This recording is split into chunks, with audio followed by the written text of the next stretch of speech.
Existem diversas técnicas para a gente atender casais e famílias, mas será que todas elas a gente consegue transpor do atendimento presencial para o atendimento online? Bom, motivadas por um pedido de uma colega pelo Instagram, a gente resolveu compartilhar então com vocês hoje algumas técnicas que a gente utiliza no consultório e como que a gente conseguiu adaptá-las ou não para o contexto online. Eu sou a Beatriz Schmidt. E eu sou a Amanda Said, e esse é o Descomplicólogas, o canal que vai descomplicar o atendimento de casais e famílias. Como a gente já falou para vocês, eu tenho a formação em psicodrama e a Amanda tem a formação em terapia familiar. E acaba que essas duas técnicas se complementam no consultório, porque inclusive muitas técnicas que a terapia familiar usa são do psicodrama, né, Amanda? Uhum. Eu acho que é legal a gente falar assim, que são teorias, né, na verdade, e que cada uma dessas teorias tem uma forma de enxergar o mundo, enxergar o outro, né, mas elas compartilham muitas coisas em comum, e dentre elas algumas técnicas, né, a gente vai falar algumas que são específicas de uma e de outra, mas que a gente tem utilizado de forma complementar aí ao longo da nossa trajetória. Vamos começar então contando para vocês algumas técnicas do psicodrama, né? A gente no psicodrama tem algumas técnicas que são básicas, que a gente diz, que elas têm origem na matriz de identidade que o Moreno fez, né? E essas técnicas também acabam dando origem a várias outras. Mas vamos falar dessas básicas que são as que a gente mais usa ali no consultório, né? A primeira técnica é a que chamamos de duplo. Sabe quando no início da vida o bebê nasce e ele não sabe fazer nada? Ele sempre precisa de uma mãe, né, ou de uma outra pessoa para poder falar das necessidades dele. Ele não consegue dizer que está com fome, ele fala isso através do choro e tal, mas alguém tem que interpretar isso que ele está sentindo, e essa pessoa é a mãe. O duplo surge dessa ideia, né, dessa pessoa que vai ajudar a falar o que a pessoa não está conseguindo. A gente usa muito, muito, né, Amanda, no consultório. Sim, então, inicialmente, né, quando a gente está presencial, às vezes a gente até se levantava, chegava próxima à pessoa e falava assim: agora a gente vai falar como se fosse você observa, presta atenção e depois você diz se faz sentido ou não. E a gente poderia tentar traduzir, né, colocar com outras palavras aquela coisa que ela está, parece que ela está querendo dizer. Muitas vezes a gente acerta, né, outras vezes a pessoa fala, mais ou menos, né, enfim. Mas a gente tem conseguido manter a utilização do duplo, ainda que não, mesmo quando a gente ainda estava presencialmente, né? Quando a gente não levantava mais para ficar próximo, mas a gente se referia à pessoa que a gente daria voz, e também no atendimento online a gente dá esse comando, né? Vou falar como se fosse você. Então, vamos pensar num exemplo, Bi, para ficar mais claro. Às vezes, por exemplo, a gente está observando ali que uma pessoa da família está mais calada, né, enquanto outros estão falando, e a gente sente, e aí esse sente que é a grande questão, assim. Por isso que a gente tem que estar muito atento e muito presente ali no atendimento, porque é esse sentir que vai fazer a gente levantar lá para fazer o duplo, ou então falar isso durante o Uhum. atendimento online. Então a gente percebe, às vezes é uma expressão, às vezes é uma postura que a pessoa está incomodada, por exemplo, com alguma coisa que está sendo dita, e aí a gente levanta ou a gente fala que vai falar pela pessoa e confirma. Então, por exemplo, às vezes tem um marido que está reclamando muito que a esposa chega tarde em casa, ou que só quer sair com os amigos, ou que só quer ficar com a família dela, enfim. Nesse momento, a gente pode levantar ou falar que vai falar pela pessoa e aí fala assim, ó, eu vou falar por você, você confirma se é isso. E falar, ó, na verdade eu estou me sentindo muito sozinho, eu estou sentindo a gente distante, eu gostaria de ter você mais perto. A gente consegue ajudar a traduzir o que ele está querendo dizer, né, com toda aquela queixa, por exemplo, que ele está. Eu acho que o grande lance do duplo é que muitas vezes as pessoas, às vezes elas nem se dão conta do que é que está por trás de uma queixa que elas mesmas sentem, ou às vezes é muito difícil dizer, estou com medo, estou me sentindo mal, né? Então a gente consegue dar voz a tudo isso que está ali de forma meio implícita, né? E que muitas vezes é importante que seja dessa forma verbalizado. Então acho que esse é o grande trunfo, né, do duplo. É. Bom, então outra técnica que a gente tem do psicodrama é o espelho, que é Uhum. literalmente um espelho, né? A gente usa, é porque ela funciona da seguinte forma. Às vezes está tendo ali uma situação na família ou no casal, e aí a gente pede que eles parem um pouquinho e ocupem o nosso lugar, né? A gente ocupem assim, saiam ali daquele papel e a gente entra no papel deles e começa a fazer o que está sendo feito ali. Literalmente para eles olharem de fora o que está Uhum. acontecendo. É justamente para eles terem essa visão como se fosse um espelho. E aí a gente aproveita muitas vezes, quando faz essa técnica, usar uma outra, que é a maximização, que é a gente tentar maximizar aquela questão que está sendo falada, né? Então, a gente às vezes exagera mesmo, assim, né, Amanda, na situação, justamente para mostrar o impacto que aquilo tem para a relação, para a comunicação, seja lá para o que for. Porque muitas vezes tem essa dificuldade, né? Se a gente só comentar, por exemplo, você percebeu o que você acabou de fazer? Isso pode ter um efeito da pessoa, né, da gente interromper aquele padrão e dela já conseguir voltar um pouquinho e entender. Mas às vezes a gente fala, né, essa frase e exatamente logo depois a gente faz esse espelho como você está dizendo. Então, por exemplo, se tem uma família, né, e aí tem um filho que está conseguindo verbalizar um conteúdo que é muito sensível, que é difícil da mãe ouvir, daí a gente percebe que ela fica às vezes um pouco chateada, né, meio caladona a partir dali, não comenta mais nada. Muitas vezes esse silêncio, a gente já falou, isso também tem uma função, diz muito, né? Então, ao invés de, por exemplo, usar o duplo, porque nesse momento a gente poderia usar um duplo também, né? Tentar dar voz ao que o silêncio dela, assim, né? Enfim, na verdade poderia ser vários, tô lembrando aqui do solilóquio que a gente vai falar daqui a pouco.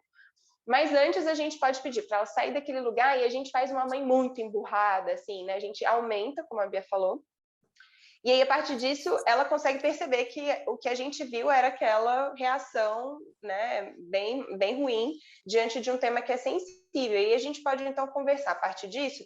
Como será para esse filho, né, desafiador falar de algo tão sensível com a mãe reagindo dessa forma, né? O que a gente pode fazer para que isso não se repita? Ou por que a mãe reage assim?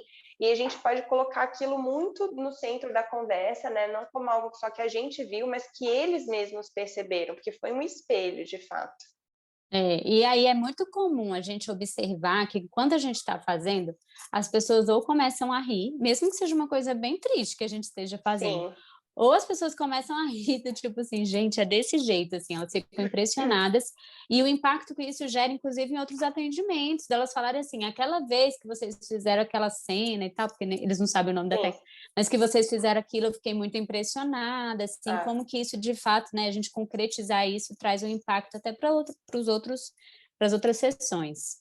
E às vezes a gente saía do consultório, daí a gente voltava sem falar nada e já começava a fazer, né? Assim, é uma dramatização no fundo, né? Embora tenha essa função do espelho, que também é uma das técnicas que não só psicodrama, mas até que a sistêmica utiliza muito do psicodrama, né? E aí, e sem dizer quem que era quem ali de nós duas, eles já conseguiam entender, né? Então, é muito legal mesmo. Sim, exatamente. Bom, a outra técnica do psicodrama que a gente vai falar é a de inversão de papéis, né? Ela literalmente consiste em um tomar o lugar do outro. E aí é muito importante que, para fazer a inversão de papéis, todas as pessoas precisam estar presentes no atendimento, senão deixa de ser inversão de papéis, né? Porque um precisa tomar o lugar do outro. As pessoas que são, né, aqueles membros da família. E aí, essa técnica é muito legal porque ajuda um pouco a um se colocar no lugar do outro mesmo, assim, de fato, sabe? Entender o que o outro está sentindo, entender o que está sendo dito. A gente costuma usar bastante, inclusive, na apresentação da família. A gente pede para um entrar no lugar do outro para se apresentar. Isso, assim, no primeiro atendimento mesmo, sabe? E aí a gente pede para falar dos gostos, para falar do que faz, né? Enfim. Uhum. E aí o que sai disso é super interessante, porque às vezes a pessoa apresenta de um jeito que o outro nem se apresentaria. É verdade. Estou lembrando aqui que o Vitor Bia, que também é psicólogo, né? Meu namorado estava comentando que ia fazer um ajuste disso que a gente usa, né? E ele nem é psicodramatista e nem terapeuta sistêmico, mas que no atendimento online, então vou dar os créditos aí para a ideia dele, mas é super válido, né? Então ele pediu para cada pessoa da família ir, na verdade, buscar um objeto da pessoa, né? Então assim, em casa. Isso, o filho buscava um objeto da mãe, a mãe buscava um objeto da filha, a filha do pai, o pai do filho. E daí, nessa apresentação, eles estavam com esse objeto e também né, iam não só fazer essa apresentação como a gente faz presencialmente, mas também dizer por que aquele objeto foi o escolhido, assim, né? Então, é uma forma que a gente amplia aí, né? Ou então potencializa a presença do online ali, né? Dentro da casa das pessoas e aproveita essa técnica para que ela possa continuar sendo utilizada mesmo nesse contexto online. Muito boa. Gostei dessa ideia. Maravilhoso. Sim. Bom, a próxima que a gente vai falar é o solilóquio. Essa é uma técnica verbal que ela possibilita que um membro expresse alguma coisa mais profunda. E a gente pega isso também ali na sensitividade, assim mesmo, sentindo ali o que, que a pessoa está pensando, assim, né? Às vezes tem alguém muito calado, né? Assim, e aí a gente fala, fulano, pensa alto aí, o que, que você está sentindo, o que, que você está pensando. A pessoa, às vezes, muitas vezes, é pega desprevenida e aí ela vai falar o que, que ela está pensando em relação àquilo que está sendo dito, aquilo que está sendo trabalhado. E aí é muito interessante, assim, porque talvez ela não iria falar naquele momento, ou não iria falar porque, Uhum. enfim, por vários motivos, e a gente instiga ela a trazer isso, né, que é bem profundo, geralmente, para compartilhar ali com os outros membros. E eu acho que isso que você está dizendo da sensitividade é legal da gente também esmiuçar, que não é simplesmente algo que eu e você nascemos com e que se, né, Não, se os nossos colegas têm ou não têm, né, enfim, azar ou sorte, mas algo que a gente vai construindo e desenvolvendo ao longo da nossa trajetória e que a experiência é sim um dos componentes que favorece a gente conseguir perceber que tem alguém ali que precisa, que pode, né, verbalizar alguma coisa e que dali pode sair algo legal, mas também de estudos de caso, quando a gente observa, né, outras condutas de colegas dessa forma, quando a gente vai com a experiência dos livros, né, dos casos que a gente lê, percebendo como que isso pode ser utilizado. Então, não é algo que a gente entra, sente ou não sente, né? Então, é importante sim. para que vocês, também psicólogos, consigam pensar em como desenvolver essas possibilidades de sentir a necessidade ou não de uma outra técnica. E é claro que muitas vezes a gente não acerta, às vezes, quando vai fazer um duplo, às vezes a pessoa fala, não, acho que não é muito bem isso, né? Às vezes a gente faz um solilóquio e a pessoa fala, nossa, eu estava pensando que eu tenho que fazer as compras de casa. Uhum. Acontece, Sim. acontece, né? Mas é justamente treinando e praticando que também a gente vai se afinando, né? No uso dessas técnicas. Então é isso, assim, é a Exato. prática, a experiência que vai ajudar. Mas, E enfim, isso de dar certo e errado é importante, porque muitas vezes, tá, pode não ser aquilo que a gente falou no duplo, mas muitas vezes a pessoa sente que então ela consegue dar voz a outras coisas e ela mesma consegue a partir dali falar coisas que ela não teria dito. Então, não é isso que eu tô pensando, mas na verdade o que eu tô pensando né, sobre isso é isso, isso, isso, isso. Então a gente também pode acertar mesmo errando. E a gente só vai saber se a gente vai acertar ou errar se a gente fizer. Eu acho que a gente também tem que ter coragem para confiar um pouco nessa sabedoria da gente, né, enquanto terapeuta. exatamente. Bom, mas essas técnicas todas do psicodrama aí, que são as técnicas básicas que a gente trouxe, todas a gente conseguiu adaptar online. A gente falou aí um pouquinho para vocês. Então, todas são possíveis de serem usadas tanto no presencial quanto no online, né? Uhum.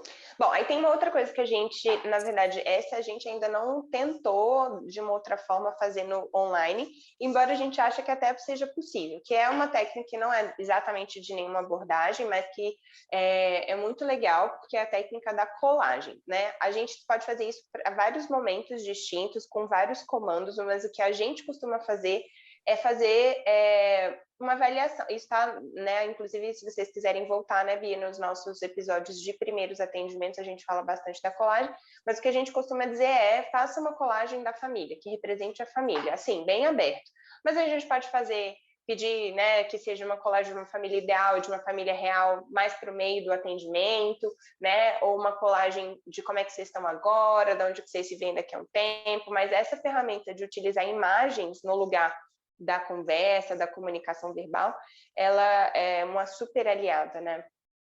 Principalmente a gente observar como é que é a interação dessa família também nesse Uhum. processo, por isso que é muito rico. Tanto que não é à toa a gente só dá uma cola e uma tesoura.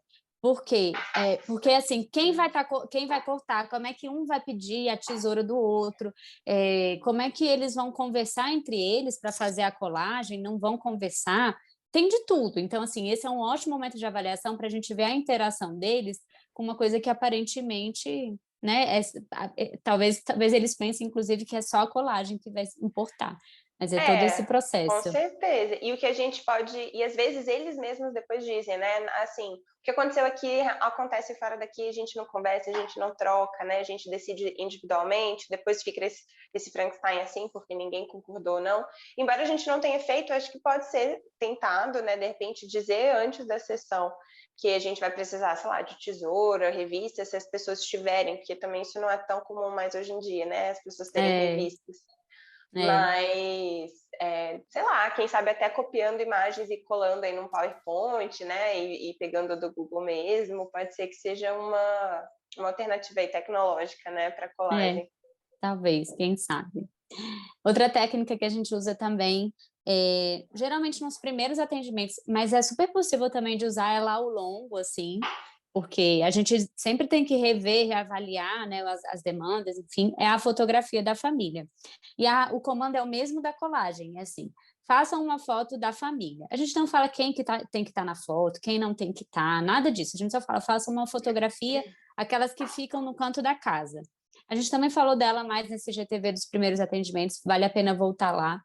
Mas essa técnica também possibilita a gente ver como que eles se organizam, quais membros eles vão colocar e considerar como sendo da família ou não, e por aí vai.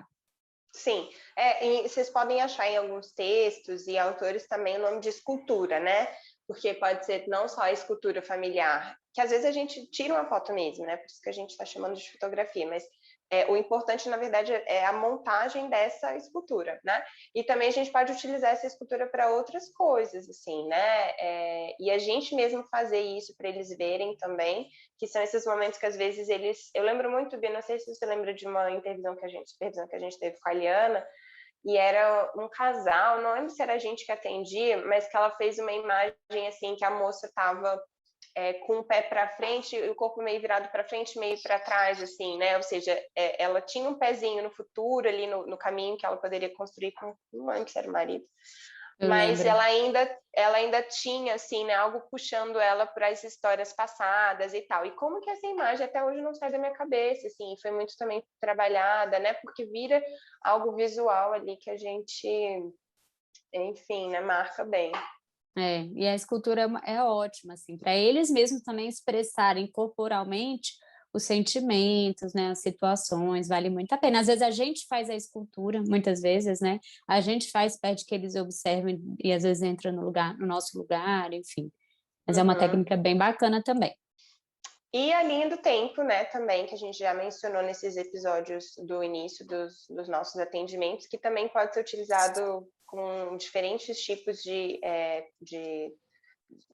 comandos, assim, né, mas que a gente usa normalmente junto com a técnica do genograma, que a gente também já comentou, que vai traçar os pontos principais da vida, ou daquela família, ou daquele casal, né?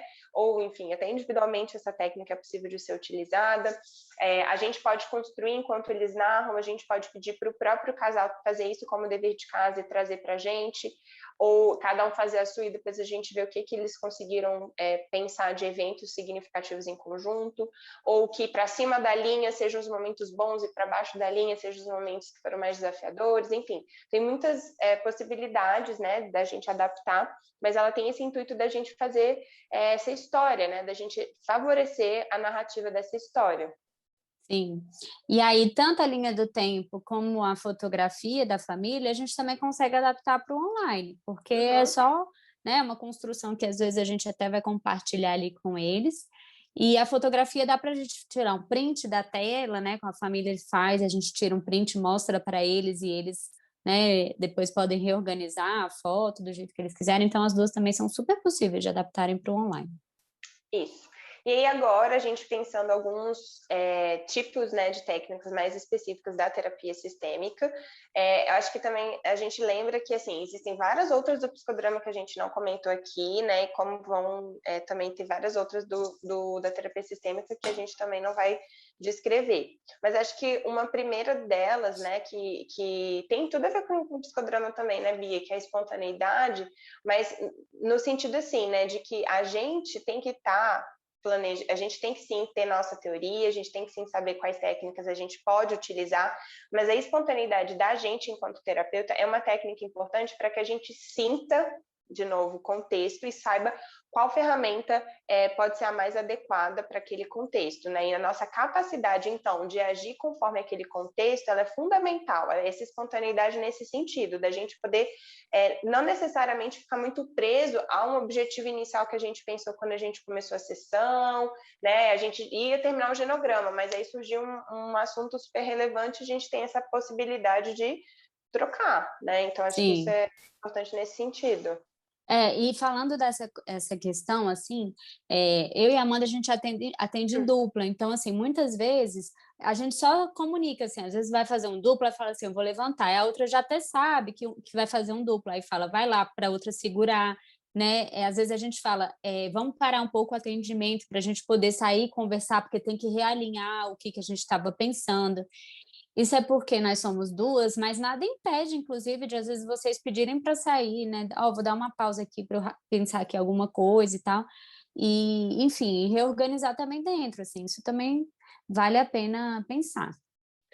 A outra que a gente pensa em falar, que na verdade a gente já tem, né, tem tudo a ver com tudo que a gente já disse, que são as dramatizações, a gente ser uma dupla, né, eu acho que super favorece, porque muitas vezes a gente atende, né, 2 ou mais pessoas, mas eu acho que também a gente já teve a oportunidade de perceber como que às vezes a gente pede, né, para uma das pessoas ali da família virar um outro coterapeuta, né, e ela também entra, né, enfim, na ideia ali, né? Ela assume às vezes o papel de outra pessoa, né? Então a gente sai do papel de terapeuta, a gente vira a mãe, aí você, Bia, continua sendo a terapeuta e o filho continua sendo filho, assim, né? E daí esse filho consegue interagir, né? Às vezes a gente pede para ser reproduzida ali uma cena que aconteceu que eles estão narrando, aí a gente pode pedir para eles pararem, pensarem no final alternativo, ou às vezes a gente tenta até assim começar novamente o que a gente estava conversando, ou a forma como a gente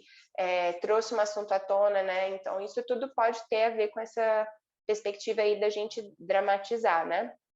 Sim, e aí é onde entra todas essas técnicas do psicodrama para Isso. ajudar nas dramatizações, né? A inversão de papéis, o duplo, enfim, tudo isso também ajuda na hora da dramatização, né? E aí, Bia, dá para fazer online?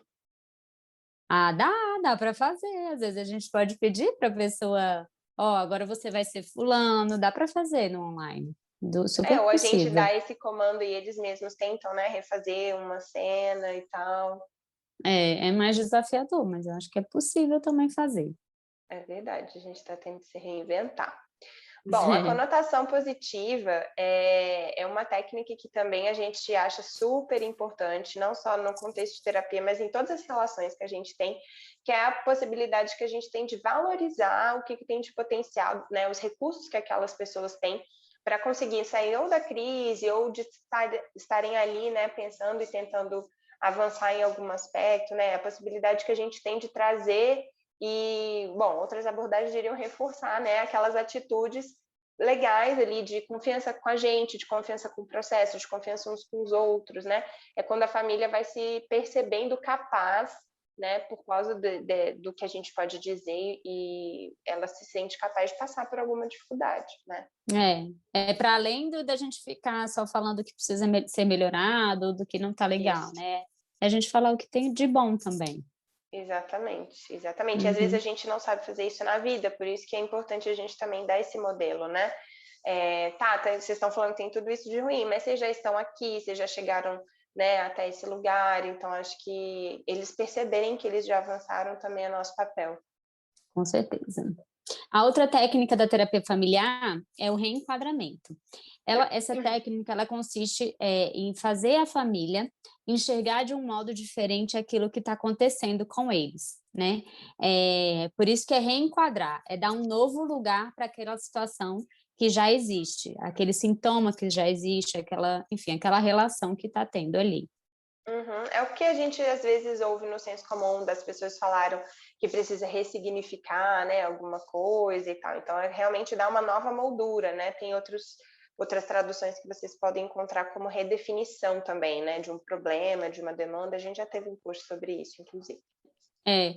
E aí a gente pode até pegar aqui como exemplo, Amanda, eu lembrei de uma família, que a primeira família que a gente atendeu, que tinha uma das filhas, eram 3 filhos, e uma das filhas dava tanto trabalho na escola, tanto problema na escola, e assim, ela começou a dar problemas justamente na época do divórcio dos pais, né, da situação que eles estavam vivendo ali, e, enfim, e aí quando a gente traz esse sintoma dela de uma dificuldade escolar, né, e reenquadra ele nesse momento familiar que estava de divórcio, de disputa judicial, de disputa Uhum. conjugal, e aí a gente reenquadra isso, a família passa a perceber esse problema que eles estão vivendo de uma forma diferente. E aí deixa de ficar naquela pose de acusar que é a criança que está com problema e passa a enxergar aquilo como uma questão de todos. Bom, a outra é uma tarefa desafiadora. Eu acho que no início a gente talvez tinha menos coragem, talvez até, né, Bia, de passar, que são as injunções paradoxais ou tarefas paradoxais, enfim. Mas tem esse objetivo, assim, de tentar mudar, né, de uma forma que não necessariamente tem a ver com a lógica, com o que a lógica diria, assim, né? Então, por exemplo, se tem um casal que relata, eu vou falar de uma forma muito simplista, né? Mas se tem um casal, às vezes, que relata que está tendo no momento uma dificuldade em termos de relação sexual, porque um não está satisfeito com a frequência, por exemplo, a gente pode dar um comando de que, na verdade, eles não vão poder ter nenhum tipo de relação sexual. Então, eles vão, por exemplo, dormir durante todos os 15 dias, né, entre uma sessão e outra, sem roupa, mas que eles não poderão se tocar, né? Ou se eles narram que estão brigando muito, então ao invés de a gente falar, não, gente, não brigue, a gente vai pedir para que eles marquem o horário naquele dia e naquele horário eles vão brigar. Uhum, uhum. E aí, assim, se vai ser paradoxal ou não, isso não é tão relevante, mas a ideia é que a gente foque a tarefa no sintoma. Então, assim, é isso que eles estão reclamando, então a gente vai focar nesse sintoma para que eles façam aquilo. O resultado disso, quase a maioria das vezes, é totalmente o contrário do que a gente Exato. passou. Eles dizem que não conseguiram brigar, que na Aham, verdade eles não conseguiram não ter relação sexual, enfim, aham. então o resultado acaba sendo totalmente diferente. Exatamente. E aí a gente entra em algo que a gente também tem citado aqui já bastante, que é esse questionamento circular ou a circularização, né? Que é a oportunidade que a gente tem de realmente colocar o assunto ou o tema que a gente está conversando na boca de todas as pessoas que estão presentes. Isso também é super possível da gente fazer de forma online. Inclusive, quando a gente tem oportunidade no atendimento online de convidar pessoas, né, familiares que nem moram na mesma casa, eu acho que esse é uma tentativa da gente aumentar essa circularização, né? Ou seja, a gente dá voz, inclusive a atores que não estão aqui e que se fosse um atendimento exclusivamente presencial, né, não seria possível. E requer da gente essa atenção de não ficar centrado em uma pessoa só, que às vezes é difícil, porque tem gente que às vezes tem essa capacidade, né, de dominar mesmo ali o assunto, ou parece que tem mais a ver com uma pessoa, então a gente acaba, se não ficar atento, deixando outra pessoa em silêncio por muito tempo. Então a gente ouvir de todos, né, a opinião sobre um assunto é importante e às vezes também é difícil. É. E aí, por exemplo, nessa parte até do questionamento circular, é um pouco assim. A família está trazendo um problema, vamos supor, está incomodado que o filho está fazendo alguma coisa que eles não concordam. E aí a gente pergunta assim, e quem que se incomoda com isso que ele está fazendo? Aí eles vão falar, por exemplo, a mãe. E por que que isso incomoda tanto a mãe? Ah, porque ela faz tal coisa, tal coisa, tal coisa. E por que que ela faz tal coisa, tal coisa? E aí a gente vai fazendo esse questionamento, porque aí eles vão entendendo que é uma coisa muito mais ampla, assim, que aquela pergunta que começou no início com um sintoma de um filho, na verdade, perpassa todos ali da família. Uhum. Sim, é da gente dividir, inclusive, essa responsabilidade, assim, né, do sintoma e tudo. Uhum, uhum. E o genograma, que a gente também já comentou nos episódios que a gente falou dos primeiros atendimentos, que também a gente continua fazendo de forma online.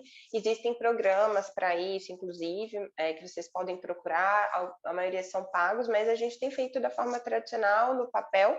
A Bia até teve uma ideia recentemente da gente usar dois usuários, né, Bia, para um ser a gente, filmando a gente, e o outro filmando o papel.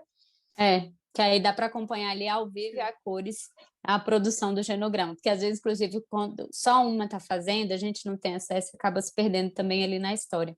Então, às vezes, vendo o desenho do outro, isso ajuda. Acho que é uma ideia aí boa. De genograma, a gente poderia, acho que, falar um episódio inteiro, né, Amanda, só de genogramas, tão complexa que é essa ferramenta, assim. Vale a pena dar uma lida mais nesse tema, assim, porque dentro do genograma tem vários símbolos diferentes que representam coisas diferentes que são importantes de investigar, né?